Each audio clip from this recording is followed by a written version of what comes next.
तो आज के इस वीडियो में देखने वाले हैं class 12th biology half yearly exam 2023-24 का बिल्कुल लेटेस्ट मॉडल पेपर। देखेंगे कि कौन से प्रश्न आए हैं, कौन से प्रश्न इंपॉर्टेंट हैं। तो वीडियो शुरू करने से पहले आप ये वीडियो कौन से शहर, कौन से गांव से देख रहे हो, अपने शहर या गांव का नाम कमेंट बॉक्स में ज़रूर लिखना। चैनल को सब्सक्राइब कर लो। सभी विषय के यहाँ पर model paper, question paper half yearly, pre board और बोर्ड के आने वाले हैं। क्लास 9 से लेकर क्लास 12 तक सभी कुछ यहाँ पर इंपॉर्टेंट क्वेश्चंस आपको मिलते रहेंगे। तो यहाँ पर जो सबसे पहले देखते हैं कि बी कोड है इस पेपर का। बी कोड है इस पेपर का। 3 घंटे 15 मिनट आपको मिलेंगे इसको सॉल्व करने के लिए। क्लास 12th जीव विज्ञान, ठीक है, 70 नंबर का पेपर है। 15 मिनट प्रश्न पत्र पढ़ने के लिए दिए गए हैं। सभी प्रश्न करना अनिवार्य है। सभी प्रश्नों के निर्धारित अंक उनके सामने लिखे हुए हैं। देखिए, सबसे पहले बहुविकल्पीय प्रश्न आपको मिलेंगे। तो सबसे पहला बहुविकल्पीय प्रश्न है जो कि आपको विकल्प चुनकर अपनी कॉपी में लिखना होता है।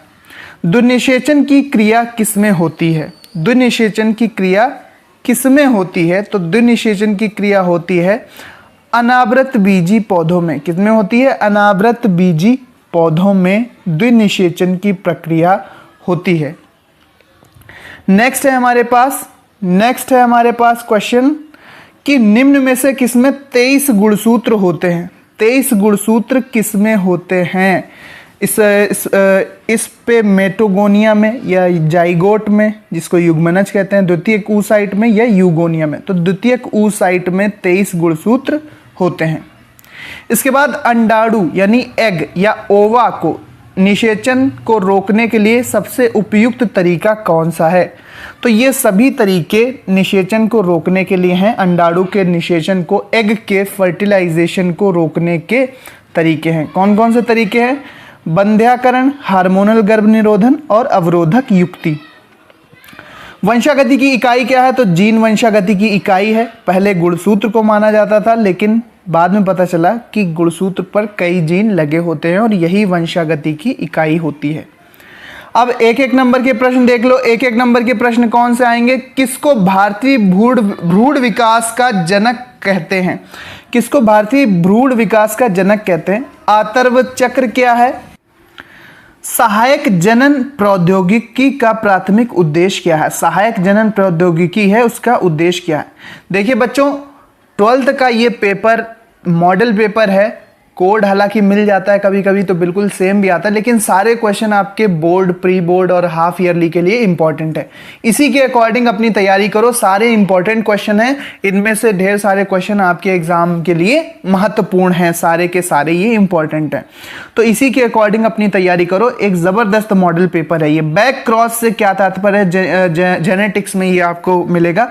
अब ये एक एक नंबर के प्रश्न हैं, तो इनका उत्तर 2-2, 4-4 लाइन में आपको अच्छे से प्रेजेंट करके लिखना है।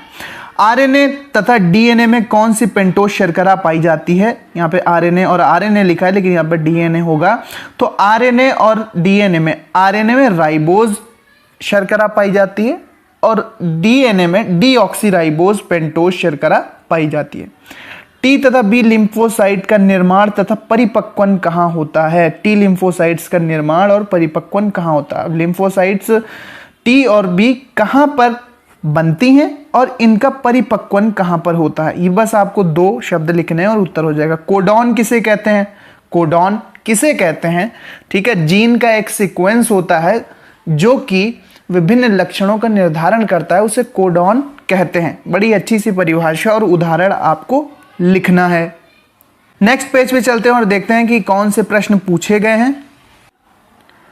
अगला प्रश्न है कि हीमोफीलिया को ब्लीडर रोग क्यों कहते हैं? क्योंकि ये एक जेनेटिकल डिजीज है, एक ये आनुवांशिक रोग है जिसमें रोगी के रक्त का बहाव नहीं रुकता है। अगर उसको चोट लगती है तो रक्त का बहाव होता रहता है, इसीलिए इसको ब्लीडर रोग कहते हैं।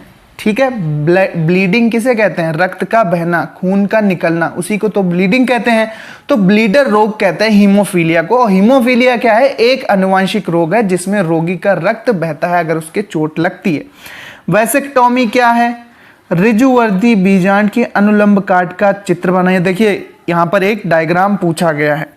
परागण तथा निषेचन में अंतर याद कर लेना 3 नंबर में।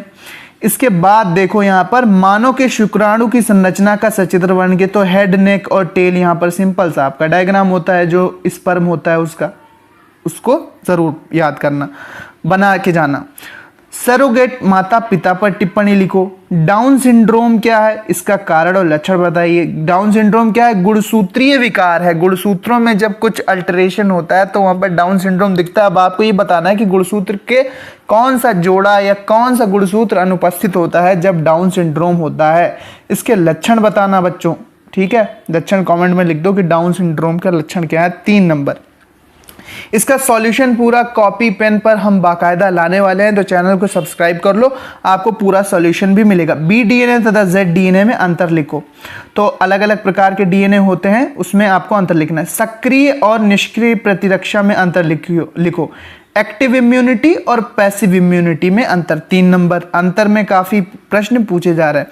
फल और बीजों के प्रकीर्णन का महत्व बताओ। तो प्रकीर्णन का मतलब फैलना। अब भाई फल कि जो बीज होते हैं वो अलग अलग जगह पर पशु पक्षियों, हवा, ठीक है, पानी द्वारा एक स्थान से दूसरे स्थान तक जाते हैं, जहाँ पर उस पौधे की जाति का विकास होता है, वहाँ पर वो पेड़ निकलता है। तो इस तरह से आप लिख सकते हैं। एक प्रारूपिक बीजांड का सचित्र वर्णन कीजिए। तो यहाँ पर आपको एक बीजांड का चित्र बनाकर दिखाना है, ठीक है। यौवनारंभ क्या है, यौन आरंभ क्या है, ठीक है। इस अवस्था में बालक एवं बालिकाओं के शरीर में होने वाले परिवर्तनों का उल्लेख कीजिए। इसके बाद नेक्स्ट क्वेश्चन है हमारे पास IVF यानी कि in vitro fertilization. In vitro fertilization परानिषेचन तकनीक पर टिप्पणी लिखना। टेस्ट ट्यूब बेबी पर 3 नंबर का ये प्रश्न। उत्परिवर्तन, ह्यूगो डी ब्रीज ने उत्परिवर्तन दिया था, उसकी एक परिभाषा आपको लिखना है। बहुप्रभाविता तब बहुजीनी वंशागति की व्याख्या करना है। अब 5-5 नंबर के प्रश्न आ गए हैं। डेंगू ज्वर के बारे में पूछा गया, चिकनगुनिया के बारे में पूछा गया है। ये नहीं आता है तो आरएनए कितने प्रकार के होते हैं, mRNA, tRNA और एक कौन सा होता है, मैसेंजर आरएनए, ट्रांसफर आरएनए, और एक कौन सा होता है, कमेंट में करके जरा बताओ, कमेंट में लिख के बताओ कि आरएनए 3 प्रकार के होते हैं। एक तो mRNA, ठीक है, एक tRNA हो गया, mRNA, एक ट्रांसफर आरएनए, एक मैसेंजर आरएनए और एक तीसरा आरएनए। आप जरा बताओ कमेंट करके। मेंडल के पृथक्करण के नियम को उदाहरण देकर समझाइए। तो पृथक्करण का नियम यहाँ पर आपको समझाना है, काफी इंपॉर्टेंट है ये। इसके बाद प्रजनन से आप क्या समझते हैं, अगर ये नहीं आता तो प्रजनन से आप क्या समझते हैं, मानव के मादा जनन तंत्र का नामांकित चित्रों की सहायता से वर्णन करो।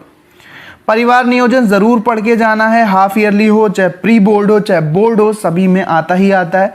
जन्म नियंत्रण के लिए प्रयोग होने वाली विभिन्न उपायों का वर्णन कीजिए। नहीं आता अगर परिवार नियोजन वाला तो आप कह सकते हैं पौधों में लैंगिक जनन की विधियों का वर्णन कीजिए कि पौधों में लैंगिक जनन किस किस प्रकार से होता है।